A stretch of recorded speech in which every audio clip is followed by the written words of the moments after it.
আপনারাও India permission দেয় নাই দেখে রোগী দেখতে গেছে, ওইটা গোপন করে রাখছেন 2 মাসের বেশি। না, তারপর আমরা পাবলিক করেছি। কালো টাকা করলেই হবে? কালো টাকা কিভাবে খরচ হবে সেই ব্যবস্থাটাই তো করে রেখেছে এখানে। নির্বাচনের ফলাফল আগেই ঠিক হয়ে থাকতো, এটা রাতে হওয়ার দরকার ছিল না। মানে হয়তো তার আগে 1 সপ্তাহ আগেই ঠিক হয়েছে বা 2 সপ্তাহ আগেই হয়েছে।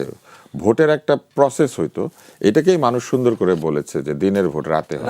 আসলে কি ভোট দরকার ছিল না তো, কারণ যারা আগে ভোট করেছেন তারা আগেই ঠিকঠাক করে ফেলেছেন কে জিতবে, কে হারবে, কোন জায়গাতে কে দাঁড়াবে। যে কারণে আমরা দেখেছি যে ব্যারিস্টার সুমন যে সিটে জিতলেন, আওয়ামী লীগের মন্ত্রীরা সেই সিটে গিয়ে খুব আনন্দ করছে সুমন জিতেছে, অথচ সুমন কিন্তু ওনাদের প্রার্থীকে হারিয়েছে।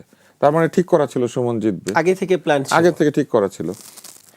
তো এই যে ঠিকঠাক করা নির্বাচন, এইটাকেই বলা হয়েছে যে দিনের ভোট রাতে। ওইটা রাতে হবে না, দিনে হবে না, সন্ধ্যায় হবে না, শুভে সাদিকে হবে, এটা আসলে কোনো বিষয় না। বিষয় হচ্ছে আগেই ভোটটা ডিসাইডেড হয়ে গেছে। তো মুশকিল হলো যে রাতেই কি হয় নাই, রাতেই যে হয়েছে এইটাও কোনো ঘটনা না, কিন্তু এটা হয়তো আরো 2 সপ্তাহ আগে হয়েছে, 1 মাস আগে হয়েছে। ওনারা যে আধিপত্যবাদের কথা বলেন, হয়তো আধিপত্যবাদীরা আগেই ঠিকঠাক করেছে। এটার তো কোনো স্পেসিফিক হয়তো বলেন না, এত এভিডেন্স আছে না। আমি তো প্রত্যক্ষদর্শী সাক্ষী না।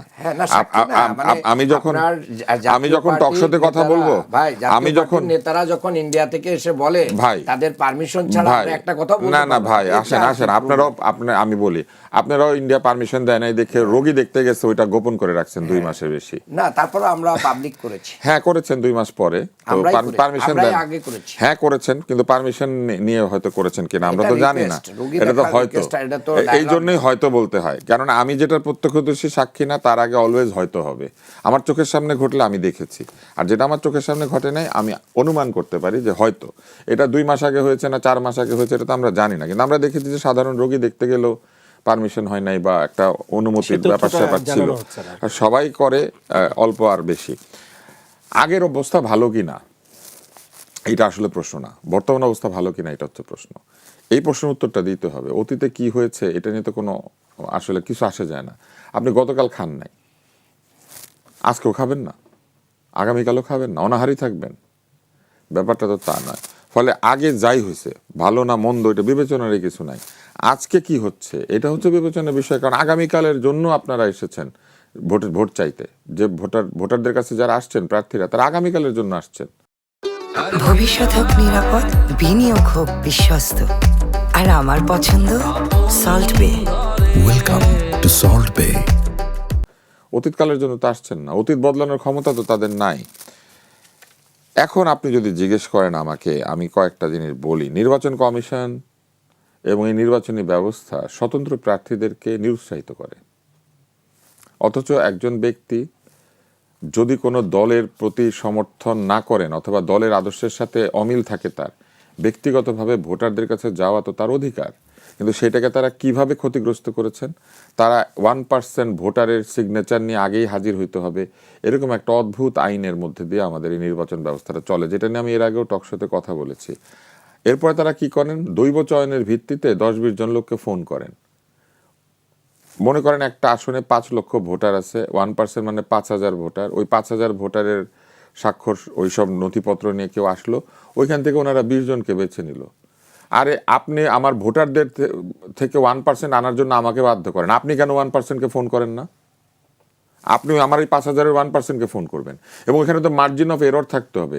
কত পার্সেন্টকে খুঁজে না পাওয়া গেলে আপনি বলবেন যে আমাকে লোকজন সমর্থন করে নাই? আপনারা মজার জিনিস দেখেন, একটা পার্টির থেকে যখন কেউ আসে তখন তাকে একজন প্রপোজ করে, আরেকজন সমর্থন করে, তাইলেই হয়ে যায় না? হ্যাঁ, 2টা লোকের মাধ্যমে পার্টির নেতারা গিয়ে পার্টির আবার লাগে, পার্টি নিবন্ধন লাগে। সেই নিবন্ধন কেমনে হয় আমরা দেখেছি না?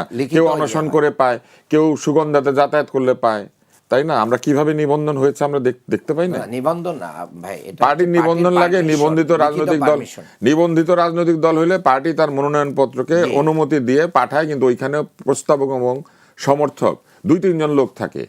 এই 2-3 জন লোক এবং পার্টির একটা চিঠি, এটা দিলেই হয়ে যায়।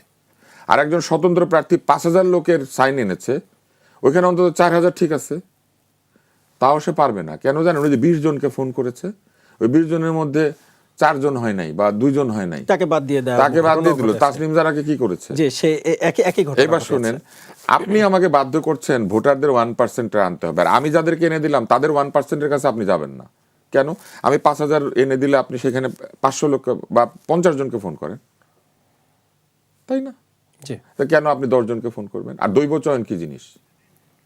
এটা কি র্যান্ডম চয়েস? আপনি তো আমাকে র্যান্ডম চয়েস করতে দিলেন না। এবার দেখেন, আমি দরিদ্র, আমি পার্টি করতে পারি না, কিংবা আমাকে পার্টি নেয় না, কিন্তু আমার ইলেকশন করতে ইচ্ছা করে, আমি পারবো না। আপনি বাধ্য করছেন লোকজনকে দলের হয়ে নির্বাচন করতে। আপনি বাধ্য করছেন কিছু দলের নেতাকর্মীর পিছনে ব্যাগ নিয়ে, ধামা নিয়ে, তেল নিয়ে, শিশি নিয়ে ঘুরতে। এইভাবেই তো আওয়ামী লীগ স্বৈরাচার হয়েছিল। কত টাকার মনোনয়নপত্র বেচতো আপনার মনে আছে? মনোনয়নপত্রে বাণিজ্য করতো।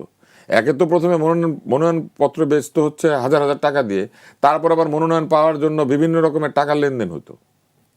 তো সেই জায়গাতেই তো আপনি রেখে দিয়েছেন শুধু কালো টাকা। কালো টাকা করলেই হবে? কালো টাকা কিভাবে খরচ হবে সেই ব্যবস্থাটাই তো করে রেখেছে এখানে। 5,000 লোকের ভোট আনতে গেলে তাদেরকে কষ্ট করতে হয় না? রিক্সা দিয়ে মানুষের বাড়ি বাড়ি যাইতে হয় না? কর্মী পাঠাতে হয় না? আরপিও সংশোধনের আগে এগুলো ভালো করে এস্টাবলিশ। আরপিও সংশোধনের কথা চিন্তাই করে নাই অন্তর্বর্তী সরকার। করেছে সংশোধন অন্য জায়গাতে, কিন্তু এগুলা করে নাই।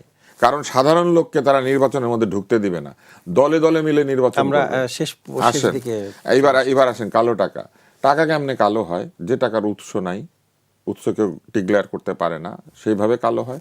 অথবা আপনার উৎস আছে কিন্তু আপনি কর দিবেন না বলে কোটি কোটি টাকা কোনোভাবে আপনি লুকিয়ে রেখেছেন বা কিছু করেছেন, তাইলে কালো হয়। দুই রকম। একটা হচ্ছে আপনি আয় করেছেন কিন্তু আপনি ঠিক মতো কর দেন না, আরেকটা হচ্ছে কোত্থেকে টাকা এসেছে জানেই না। এই নির্বাচনে কিন্তু কোত্থেকে টাকা এসেছে জানেই না এমন প্রার্থী আছে, কারণ তাদের মুখের কথার সাথে তাদের হলফনামার কোনো মিল নেই। আমরা সেটা এখন সেইটা যদি হয়ে থাকে তাইলে সেইটাকে বিবেচনায় নেবে কিভাবে, সেটাকে কিভাবে যাচাই বাছাই করবে? করতে পারছে না কিন্তু। এবং আরো অদ্ভুত বিষয় রয়েছে। আমাদেরকে একটা সুন্দর পরামর্শ দিয়েছেন ভাইজান, যে নির্বাচন কমিশন নিজেই তো টাকাটা নিতে পারে এবং নিজেই টাকাটা নিয়ে তারা এলাকা ভিত্তিক কমন একটা প্রচারণার ব্যবস্থা করে দিতে পারে। কমন প্রচারণার ব্যবস্থা তো করবে, এটা তো কোনো অসুবিধা নাই। কিন্তু মুশকিলটা কোথায় আপনি দেখেন, এই নির্বাচন কমিশনে আবার বলেছে জোটে গেলেও দল যদি জোটে থাকে দলের প্রতীকে নির্বাচন করতে হবে, তাই বলেছে না? হ্যাঁ, দলীয়। হ্যাঁ, এখন বুঝতে পারছেন কমন কেমনে করবে? জোটে মনে করেন 300 প্রার্থী আছে, 300 প্রার্থীতে মনে করেন 10টা দল আছে, তাহলে 10টা প্রতীক ওই কমনের মধ্যে দিতে হবে।